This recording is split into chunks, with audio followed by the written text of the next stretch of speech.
Hey everyone, Azim here. We are going to talk about, we're continuing with chapter 6, cartilage and bone. We're going to talk about ossification. We're here on slide 21.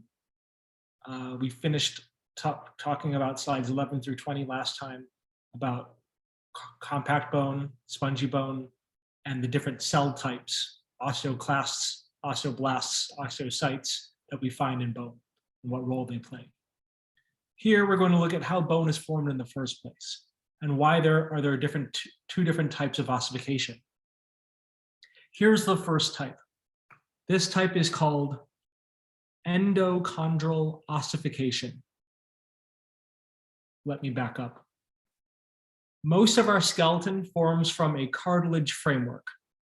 Remember I showed you that, on slide 21 right now, I showed you that image of a developing fetus. Most of the bone, well, this is actually a little more developed. Let me show you here. You don't see anything here in the knee, or you see some parts that are missing. That's cartilage. The bone is initially not even bone. You first have cartilage in place. It's like a placeholder. Like you're telling your body you're going to put bone there, but for now, let's just put the cartilage there. We'll see why in a second, but the cartilage acts as a placeholder and protective area for your bone. So you start with cartilage. That's what we see here. You start with a cartilage framework. What happens next? Step 2.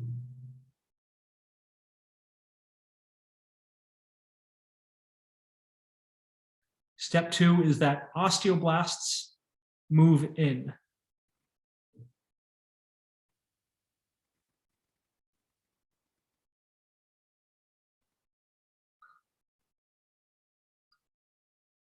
They move into the diaphysis.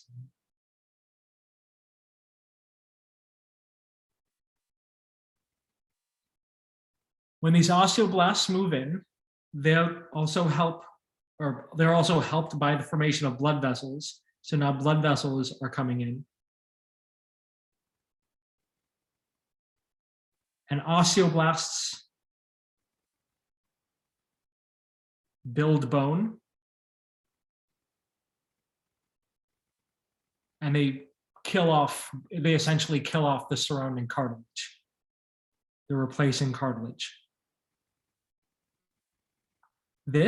What's happening right here, we're forming what's called a primary ossification center. It's the first place where bone is forming, ossification, and it's the center of it, the middle of everything. Primary ossification center, first place where we're forming bone within this cartilage framework. Eventually, with all those osteoblasts and osteoclasts, remember we need osteoclasts also for forming bone and modeling it the way we want it to be modeled. We form a medullary cavity here, thanks to those osteoclasts, and then a wall of bone all around. Our diaphysis has formed. Has formed. The medullary cavity can house that yellow bone marrow. That's just the first step of endochondral ossification. Oh, I forgot to say, endo means within. Chondro means cartilage. It's bone formation within cartilage. That's literally what endochondral ossification means. Bone formation within cartilage. So we formed our bone in the middle, in the diaphysis, but what about the ends? At the ends of our bones, at the epiphyses, we have the same process that just happened a moment ago. We get an invasion of osteoblasts into the epiphysis.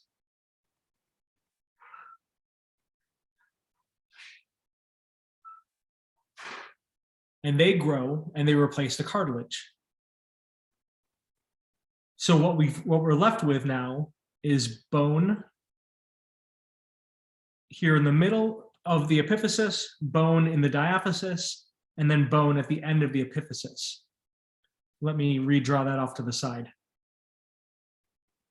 Bone in the epiphysis, bone in the diaphysis, bone in the epiphysis again.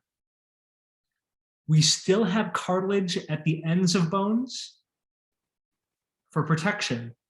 Remember articular cartilage? Articular cartilage remains at the ends of bones for protection of the ends of our bones. So articular cartilage is a remnant of endochondral ossification.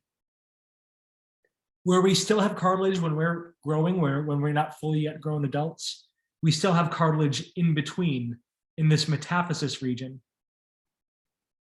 In this metaphysis region, this is known as our epiphyseal plate. We have hyaline cartilage in the metaphyses. That's known as the epiphyseal plate. You might know this as your growth plate.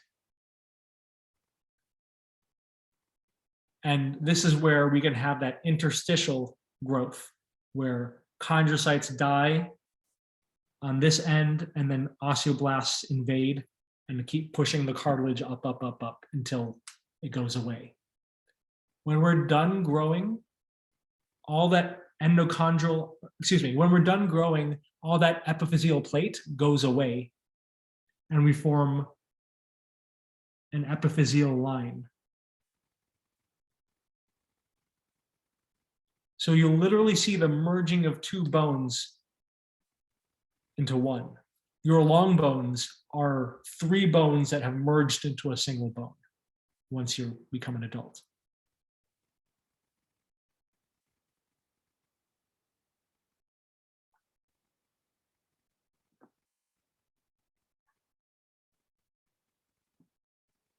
When we're younger, in an X-ray, X-rays show really clearly where we have bone and where we don't have bone. Cartilage doesn't show very well on X-rays. You can see that as children, we have multiple bones in our hand and everywhere else. So this, what's normally one bone as an adult is actually three bones as a child.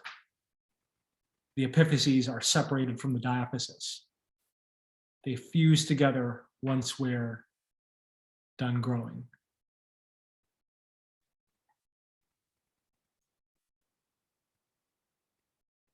I think it'll be helpful to see the histology of this, so let me switch to my videos.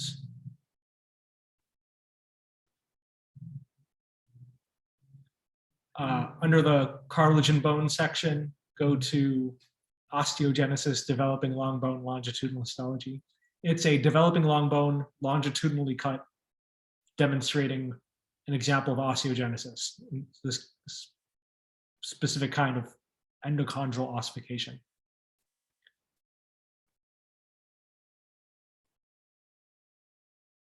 This is 40x, I believe.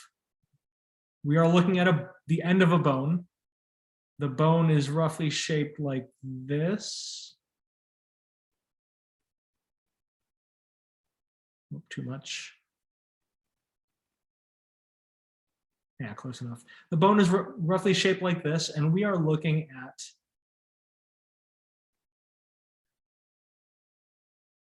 there it is. We are looking at this portion right here. Since we're looking at this portion right here,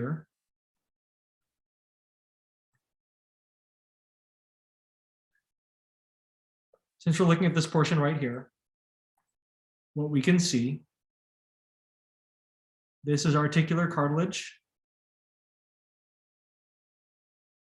It's called articular because it's at the articulation at the joint. It's at the end of the bone. It's made of hyaline cartilage, as we'll be able to see when we get closer. You can see spongy bone. Look at the different trabeculae here.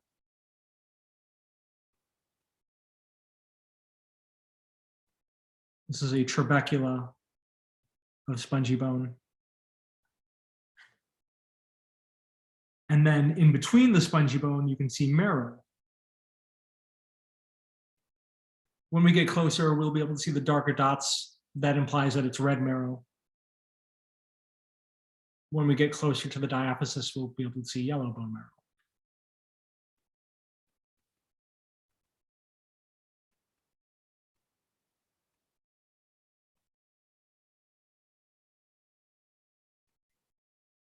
All right.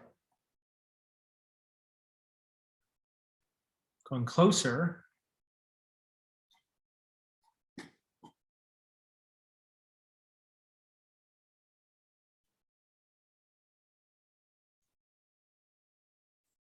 Here is 100x, I believe, or is this 400? Okay, there's 400. That was 100. You can better see the hyaline cartilage at the articular cartilage. You can see the osteocytes and the lacunae of the trabeculae. It happens because of the staining. That's why it's this pinkish reddish color. Here we can nicely see spongy bone, the trabeculae of spongy bone. You can see these cells here. These cells are within the endosteum. Endosteum is what lines spongy bone, and those cells are osteoblasts. If we can find an especially large cell, then we can find an osteoclast. I don't see one here yet, but osteocytes are within their lacunae, surrounded by matrix. We're at 400x right now.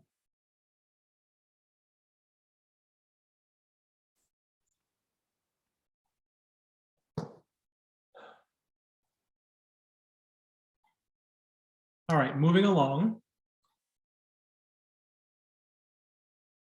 Here's some more red marrow. You can see the red marrow in between the darker cells here are the cells of red marrow. These larger cells are adipocytes.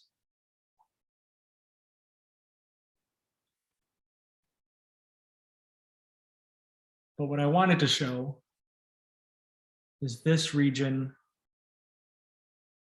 right here. We're right here in the bone, where we can see a region of cartilage.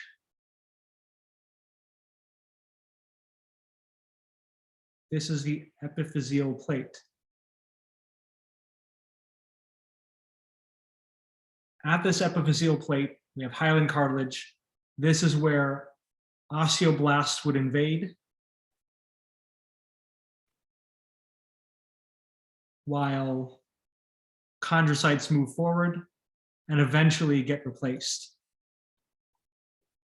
where you'll close that gap. You can see if you slice a long bone longitudinally, you can see that line. So this is an adult bone, probably from a cow. You can see the line here. This is with the marrow in it, so you can see the yellow marrow here inside of the medullary cavity. You can see the spongy bone, the porousness of that bone lining it. If you look closer, now here's more spongy bone. You can see the porousness of it. You can see the compact bone towards the side. You can see the line here. The epiphyseal plate becomes an epiphyseal line when you're fully grown. So the cartilage has completely been replaced by bone. The two bones meet.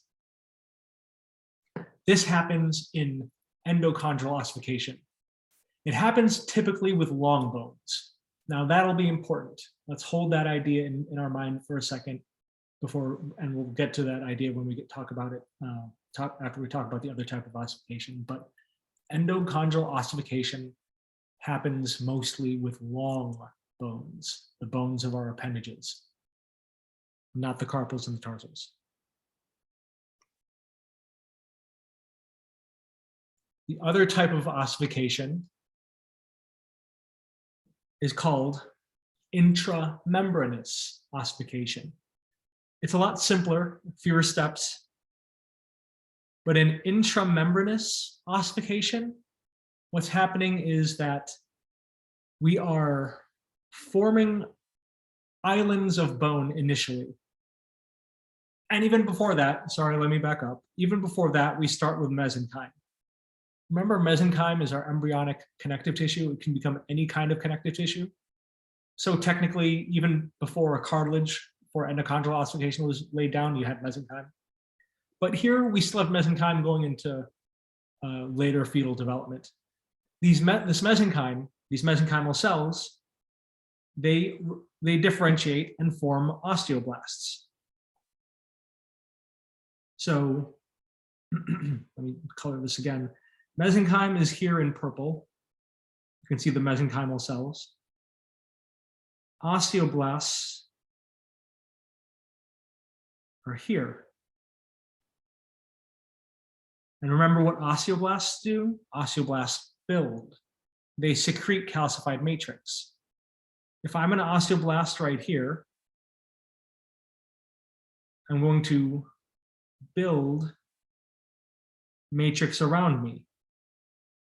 Eventually, I build so much matrix around me that I cover myself completely. I've trapped myself. That's when it becomes an osteocyte. And that's what you're seeing here. You see osteocytes within, fully surrounded by matrix, while osteoblasts are on the edges of the matrix. They're not fully surrounded yet, or they may never be if they're staying to the outside in the endosteum and periosteum. So we have these pockets, an island here of bone, of calcified matrix. Eventually, if these osteoblasts build enough bone to meet up with the osteoblasts over here, you're going to connect them. You're going to form branches. You form these connections. You form trabeculae. This is how spongy bone is formed. Spongy bone is formed through this process. You have spaces for blood vessels, you have spaces for marrow or for fat with the help of osteoclasts. And then to form compact bone, we are skimming over how that happens, but bone can get remodeled. Bone can get remodeled thanks to more osteoblast activity and osteoclast activity. That, in a nutshell, is intramembranous. Intramembranous, inside of a membrane, the membrane is the mesenchyme, that layer of tissue. Let me go back a second. Long bones are formed through endochondral ossification, where you have a cartilage framework, while flatter bones, bones of our skull, our mandible, our face, those are formed from intramembranous ossification. If you've ever touched the head of a baby, you know that there are a lot of soft parts of their head. Those soft parts, those fontanelles, that's mesenchyme. It's not yet bone. It hasn't fully ossified.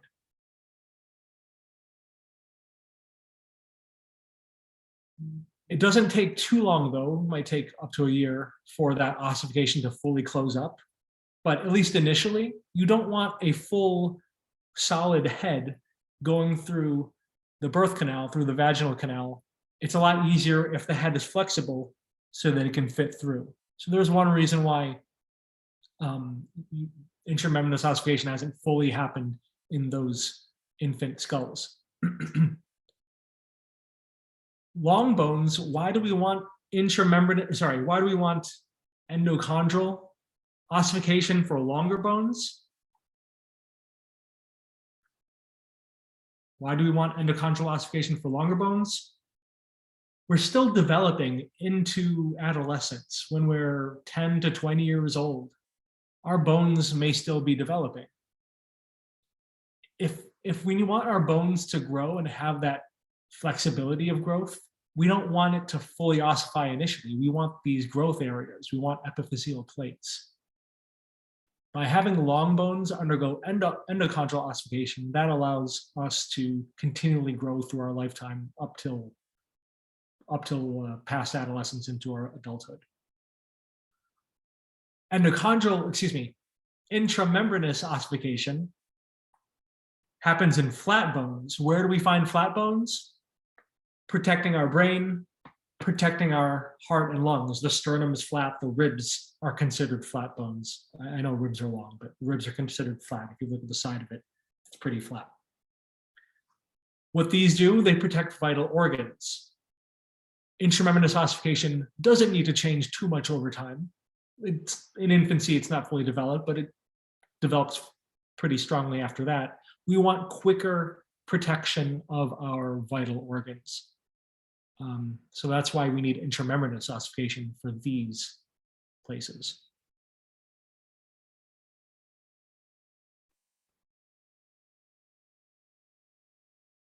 That's ossification types.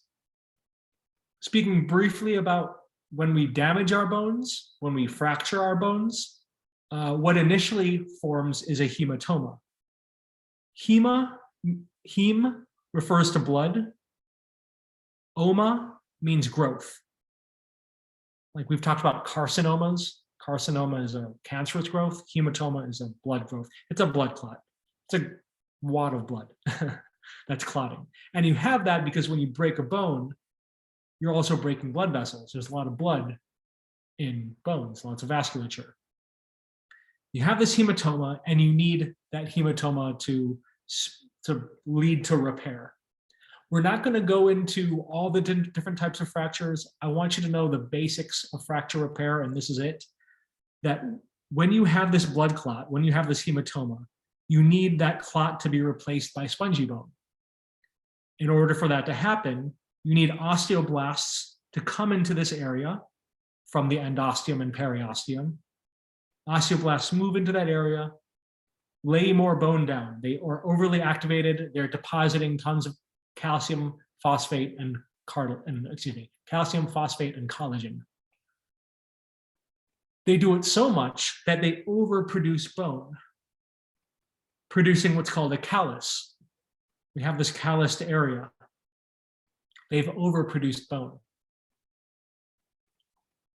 So for some time after a bone break, if we let it heal properly, we will have an enlarged area of bone. Over time, the osteoclasts will do some resorption to even it out, bring it back to almost its original structure. What you'll find is that when you have fractures, it tends to be even more dense at that area because our body is responding to that stress. Just like how you have stress on your skin and you develop calluses here on your skin, thicker areas, our bones will do the same thing.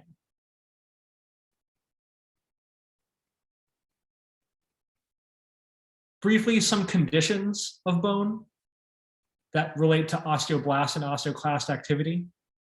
As we age, what just happens is that our cells in general don't undergo mitosis as much, and our cells may not be as active. Osteoblast activity goes down, so we're not depositing as much calcium phosphate. Even in the peak of our adulthood, like 20s to 60s, in that main adulthood area before we reach our older age or when we're elderly, our osteoblasts are putting down calcium phosphate and collagen while the osteoclasts are removing calcium phosphate, and it kind of levels out. So we don't gain height, we don't lose height, we don't gain bone, we don't lose bone. It stays pretty stagnant. But here, osteoblast activity goes down, osteoclast activity is going to stay the same. Since osteoblast activity goes down, we end up losing bone. There's no longer a balance. The term for low bone density is osteopenia. Osteo is referring to bone, penia is referring to a reduced density, osteopenia. If your bone density is so low that it becomes brittle, that there's now pockets of nothing, not even marrow, in between your bone, that's osteoporosis. You have porous bone. This is where your osteoclasts are overly active. This is where you have deterioration of your bones. You might break a bone easily. You might hunch a lot. Many non-beneficial things can happen. Some things can lead to this faster, like not getting enough calcium in your diet, not enough strength training. So it's important to move around no matter what age you are, no matter what condition you are. Even if you can't move your legs, you can still move the rest of your body. So movement is important. you need to stimulate those osteoblasts. Genetics plays a role, and there is a role of estrogen as well, which is why we tend to see females having a higher incidence of osteoporosis.